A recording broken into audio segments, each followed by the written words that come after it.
আমার স্টুডেন্ট পড়তে এসে কয়েকদিন ধরেই এই প্যাঁচাগুলোকে দেখছিল, আর আমার কাছে প্যাঁচার একটা বডি, দুটো ডানা আর একটা বউ পড়েছিল। ভাবলাম কেননা ওর জন্য একটা কিউট ওয়াল হ্যাঙ্গিং বানানো যাক।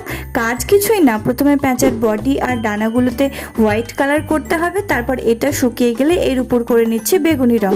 আর বেগুনি রংটা যেহেতু একটু হালকা, তাই এটা দুপুর দুকোট দিলে রংটা ডিপ আসবে। আর ডানাটা করে নিচ্ছি সবুজ রং। রংগুলো শুকিয়ে গেলে আঠা দিয়ে প্যাঁচার ডানা আর বউটা সুন্দর করে লাগিয়ে দিচ্ছি। আর তারপরে আমি প্যাঁচার বডিতে মিররও অ্যাড করেছি। তারপর প্যাঁচার গায়ে আমি সুন্দর করে কারুকার্য করে দিয়েছি। আর তার সঙ্গে আমি নিয়েছি কিছু বিটস আর একটা পমপম। তারপর সুচ দিয়ে এই বিটস আর পমপমটা সুন্দর করে অ্যাডজাস্ট করে নিয়েছি। এরপর আর কি, প্যাঁচার পিছন দিকে এই হ্যাঙ্গিংটা টাঙিয়ে দিলেই আমাদের পেঁচুরানি একদম রেডি। এই ওয়াল হ্যাঙ্গিংটা আমার এতদিনের মধ্যে করা সব থেকে কিউট ওয়াল হ্যাঙ্গিং। এখন দেখা যাক যে আমার স্টুডেন্টের কেমন লাগে।